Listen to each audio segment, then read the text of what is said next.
Woman refuses to take bag off seat, gets taught lesson. If you remove her, we'll have one more seat, another passenger yelled from the back.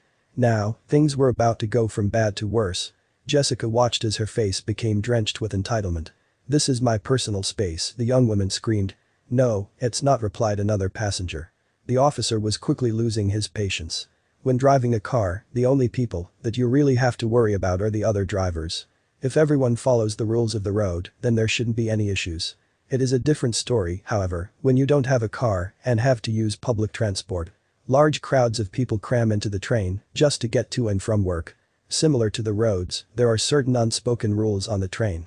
When one woman decided to break these rules, everyone on the train decided to give her a lesson in train etiquette. Jessica Hewitt was coming home after a long day at work. It was rush hour, and she was racing to catch the train. Living in New York City, she had gotten used to the hustle and bustle of the streets. The long commutes and the constantly packed trains. She had witnessed just about everything on these trains, or so she thought. Being a passenger on a packed train can be extremely uncomfortable, especially at peak times. Sometimes it's so bad that it is nearly impossible to find a seat. Common courtesy is that one person should only occupy one seat, leaving the others open for the rest of the passengers. Today, Jessica could not believe what she was seeing.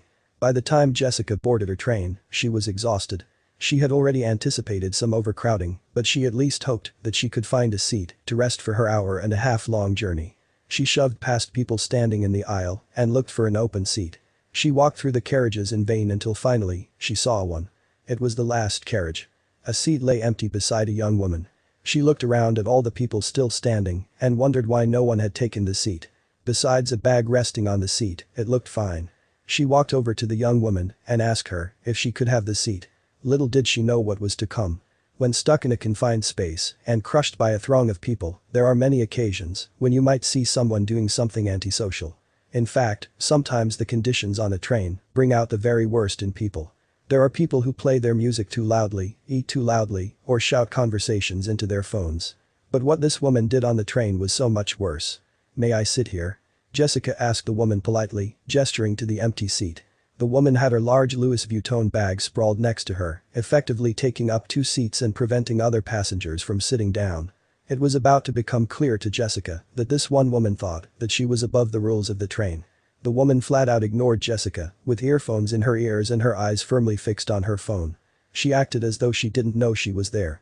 At this point, the train had stopped again, and security had entered the carriage. It was then that Jessica felt the tension in the train surrounding her. She looked around at annoyed faces aimed towards the young woman.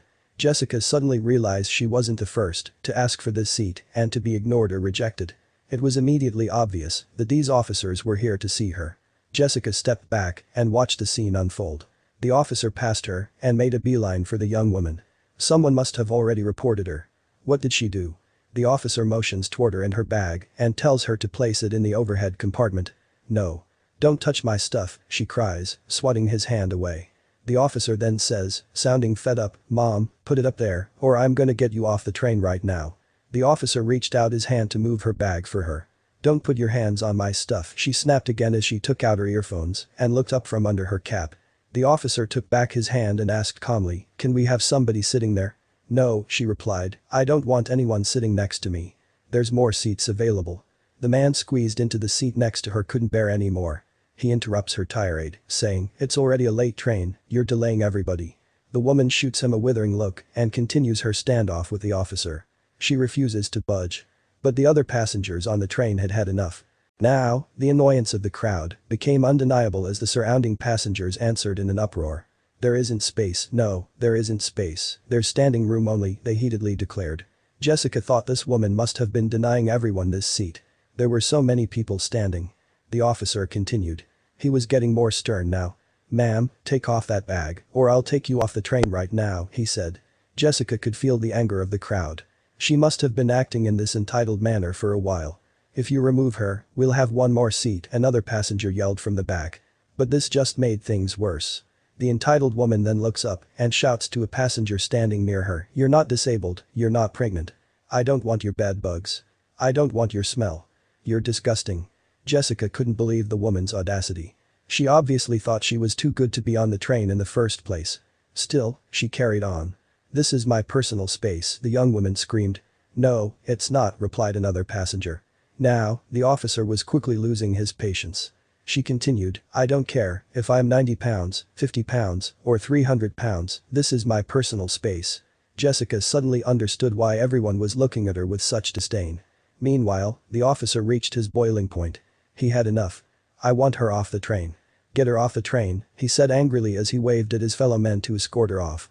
The young woman looked shocked. Completely rattled that anyone could tell her what to do. You want your personal space. You'll have it outside, he declared as an eruption of applause echoed in agreement from the passengers. The woman stared at the officer over her phone, looking incredulous that someone had called her on her rude behavior. But she still wasn't backing down. Still, she point-blank refused to comply, even though she had delayed the train by 25 minutes already. But the officer wasn't about to back down either. Reluctantly, the woman sat, unmoving in her seat until the other officers started to stride towards her. She rolled her eyes and shook her head as she arose from her seat and took her bags. She left the train with the officers with an attitude Jessica had never seen. Jessica wondered how someone could feel so entitled as to make other people stand for her. The video was posted online by a fellow passenger, and its viewers were equally frustrated with the young woman as the train passengers. Perfect example of someone who feels entitled, just plain selfish, one user wrote. While another added, when a whole bunch of strangers asks you to leave, you should know something is wrong. I'm glad someone recorded it. Her bad behavior will haunt her for a long time because of this video. It's not hard to be kind, one YouTube user wrote. Girl, buy yourself a car or a helicopter where you can decide who gets in or not, lol, another wrote. But another user brought up a good point, you're not disabled, plenty of people have non-visible disabilities. What a vile woman. In reaction to the now viral video, a spokeswoman for New Jersey Transit said, we encourage customers to make every seat available by placing bags on their laps or on overhead luggage racks and complying with the direction of train crews. In response, the woman who uploaded the video assured her that passengers weren't upset at New Jersey Transit, but rather at the woman who had delayed everybody's trip.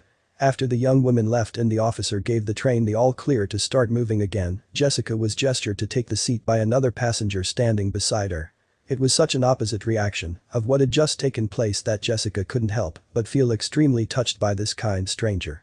It was like he restored her faith in humanity right there and then. Thankfully, Jessica never encountered such selfish behavior on the train since that day, but still wanders around the packed train after work in the hope of an empty seat.